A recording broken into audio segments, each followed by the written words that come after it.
Hi everyone, welcome back to JS lovers channel. आज का topic है CSS max min width and height. ये एक बहुत इम्पॉर्टेंट टॉपिक है। द रीज़न इज़, अगर आप रिस्पॉन्सिव डिज़ाइंस बनाने वाले हैं, आप मीडिया क्वेरीज यूज़ करने वाले हैं, तो ये जो मैक्स और मिन का कॉन्सेप्ट होता है ये वहाँ पे काफ़ी ही यूज़ होता है। एंड सेकेंड थिंग इज़, उसके अलावा क्या होता है कि जब आप कोई भी लेआउट डिज़ाइन कर रहे हैं उसमें आप एलिमेंट्स की विड्थ और हाइट तो देंगे ही देंगे। अगर नहीं भी देते हैं तो कैसे आप मेक श्योर कर सकते हैं कि अगर आपका डायनेमिक कंटेंट आ रहा है उसको कैसे हैंडल करना है। व्हेन ऐसे हैंडल करना है, इट मीन्स कि अगर आपको पता ही नहीं कितना कंटेंट लोड होने वाला है आपके लेआउट में, तो आप कैसे मेक श्योर करेंगे कि फिर भी आपका लेआउट ठीक रहे। ठीक है, बहुत ही कंफ्यूजिंग है। I am not going to say about others, but for me also मेरे लिए बहुत कंफ्यूजिंग रहता था मैक्स कब मिन कब यूज़ करना है, किसको कहाँ यूज़ कर सकते हैं, दोनों में डिफरेंस क्या है। तो प्लीज़ थोड़ा सा इस पर फोकस करेंगे तो आपके बहुत रिलेटेड टॉपिक्स भी क्लियर हो जाएंगे। तो जब भी आप एक एलिमेंट डिक्लेयर करते हो, most of the time in CSS वो क्या करते हैं, इन HTML एंड CSS कंटेंट की विड्थ और हाइट लेते हैं। लेकिन उसके अलावा भी आप क्या कर सकते हो, आप अपनी विड्थ एंड हाइट डिक्लेयर कर सकते हो।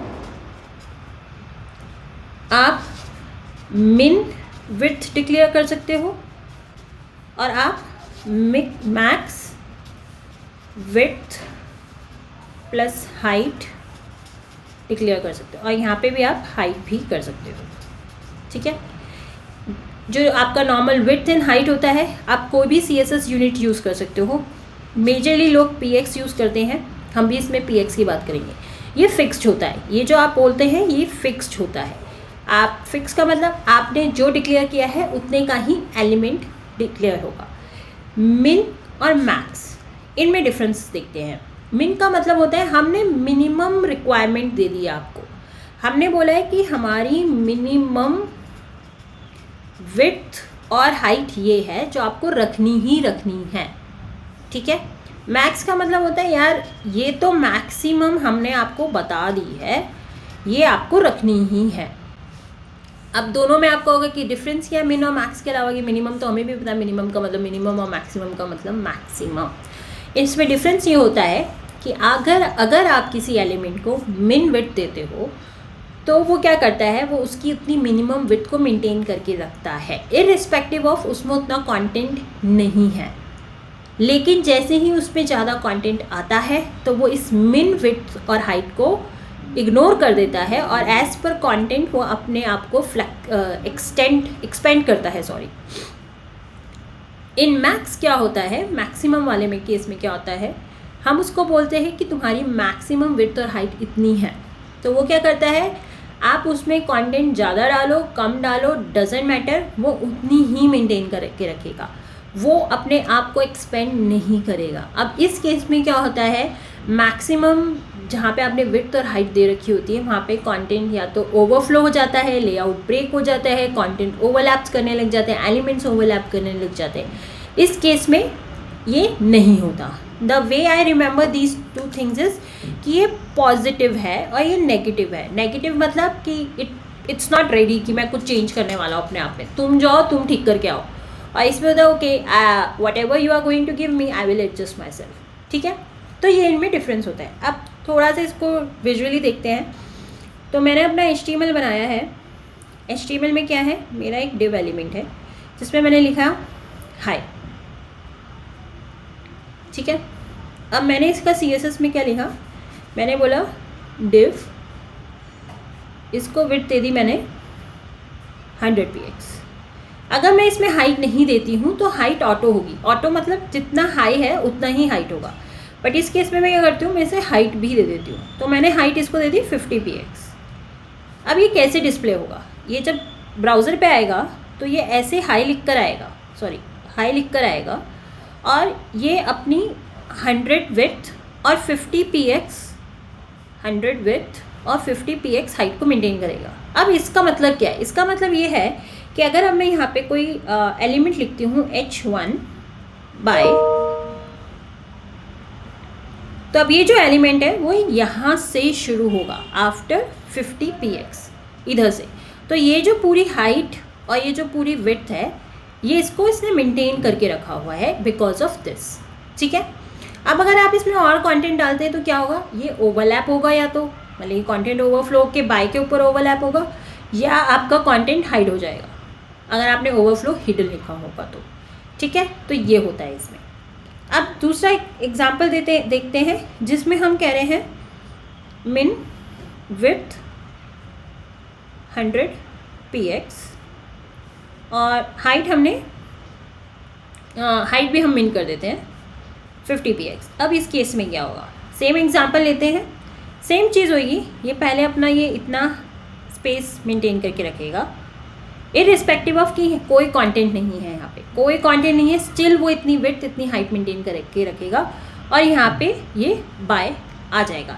द मोमेंट आपने इसके अंदर फॉर एग्जांपल और कंटेंट डाला तो ये क्या होगा, ये अपना यहाँ से एक्सपेंड कर देगा और यहाँ से भी एक्सपेंड करना शुरू हो जाएगा। ओवरलैपिंग यहाँ पे नहीं होगी कंटेंट की। ठीक है, अब तीसरा देखते हैं मैक्स वाला।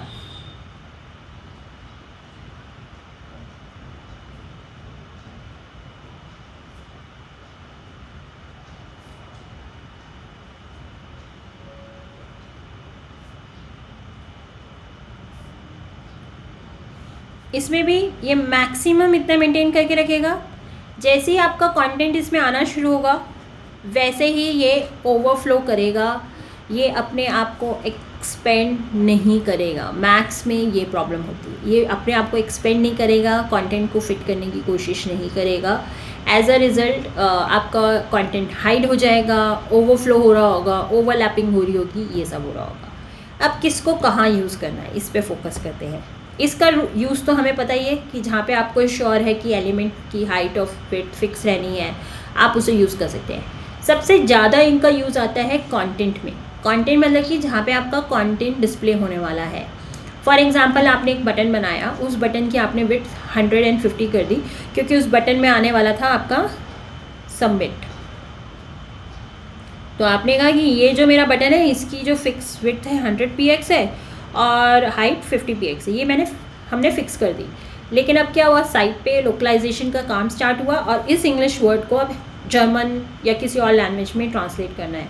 अब उससे क्या होगा, ये आपका ब्रेक हो जाएगा क्योंकि जैसे ये ट्रांसलेट होगा, आपने 100 px की विड्थ कर रखी है, वो कंटेंट कट हो जाएगा या बाहर निकल जाएगा क्योंकि आपने फिक्स कर रखी है। तो इस केस को सॉल्व करने के लिए क्या कर सकते हो, आप यहाँ पे मिन विड्थ सेट कर सकते हो कि मुझको इसकी मिन विड्थ फॉर एग्जांपल 100 px चाहिए। लेकिन अब जब लोकलाइजेशन शुरू होगा, अगर सबमिट की जगह वो कोई बड़ा वर्ड आ जाता है तो आपका कभी भी लेआउट इतना डिस्टर्ब नहीं होगा, आपका कंटेंट कट नहीं होगा, आपका ये एक्सपेंड होता जाएगा एज पर द कंटेंट। सो सबसे ज़्यादा यूज़ इन चीज़ों में होता है। And one more thing is, जब आप डिज़ाइन बना रहे होते हो, जब आप डिज़ाइन मतलब कि जब आप HTML CSS लिख रहे होते हो, एलिमेंट्स को कोड कर रहे होते हो, unless and until there is a requirement कि आपको एलिमेंट्स की हाइट और विड्थ फिक्स करनी है, तब तक प्लीज़ मत करिए। You should have a very good explanation. आपके पास एक बहुत अच्छी एक्सप्लेनेशन होनी चाहिए कि आप इसकी विड्थ और हाइट को फिक्स क्यों कर रहे हैं। रीज़न ये है, आज के टाइम में हम जिस तरह के एप्लीकेशंस पे काम करते हैं, लोकलाइजेशन, डायनेमिक कंटेंट, बहुत कुछ हो रहा है। आप अगर फिक्स हाइट विड्थ कर देंगे, आप तो काम करके चले जाएंगे, लेकिन द मोमेंट उस कोड को कोई स्केल करने की कोशिश करेगा, उस वेबसाइट को कोई स्केल करने की कोशिश करेगा, सब कुछ ब्रेक हो जाएगा एंड दूसरे डेवलपर को बहुत ज़्यादा रीवर्क करना पड़ेगा। तो प्लीज़ जब आप नेक्स्ट टाइम अपना कोड लिख रहे हैं, इन कॉन्सेप्ट्स पे ध्यान रखिए। सेकेंड, वापस जाइए, आपका जो एग्जिस्टिंग कोड बेस है उसमें देखिए कि आपने ये वाली मिस्टेक्स कर रखी हैं या नहीं कर रखी। थर्ड वेरी इंपॉर्टेंट थिंग, ये मिन मैक्स का जो कॉन्सेप्ट है ये रिस्पॉन्सिव डिज़ाइंस में बहुत यूज़ होता है। मुझे ट्विटर पे किसी ने बोला कि मीडिया क्वेरीज पे वीडियो बनाने की, तो इसलिए मैंने पहले सोचा पहले मैं मिन मैक्स पे वीडियो बनाती हूँ और फिर मैं मीडिया क्वेरीज पे बनाऊँगी, so that you all can understand कि ये कैसे काम करता है। Okay, thank you for watching it. Also thank you for giving me the feedback कि पेंसिल से नहीं लिखो, रेड पेन से लिखो। Thank you so much. Please मुझे बताते रहिए कि आपको वीडियोस कैसी चाहिए, कौन से टॉपिक्स पे चाहिए, so that I can improve. One thing is कि मैं पीपीटी नहीं फॉलो करना चाहती, क्योंकि ये सब कुछ जो है वो पीपीटी में समझाना थोड़ा मुश्किल है। मुझे अच्छा लगता है कि मैं पेपर पे आपको कॉन्सेप्ट समझा पाती हूँ, तो पीपीटी पे करना is I don't think so इतना इफेक्टिव रहेगा। सेकेंड थिंग इज़ जो कोर एक्सरसाइजेज इनकी दिखानी है, yes I am working on that. वो आइडिया मेरे दिमाग में ऑलरेडी है। अगर आपने मेरी लास्ट 2 वीडियोस देखी होंगी जिसमें मैंने कोड विद मी करा है, what I am trying is कि मैं कुछ भी एक रियल वर्ल्ड चीज़ उठा लेती हूँ और उसमें जितने भी हमने कॉन्सेप्ट डिस्कस किए हैं वो मैं इम्प्लीमेंट करके दिखा देती हूँ। बट अगर आपको इंडिपेंडेंट वीडियोस चाहिए हर कॉन्सेप्ट की, तो लेट मी नो। थोड़ा टाइम लगेगा, but yeah I can surely do that. Thank you so much for watching this video. Bye.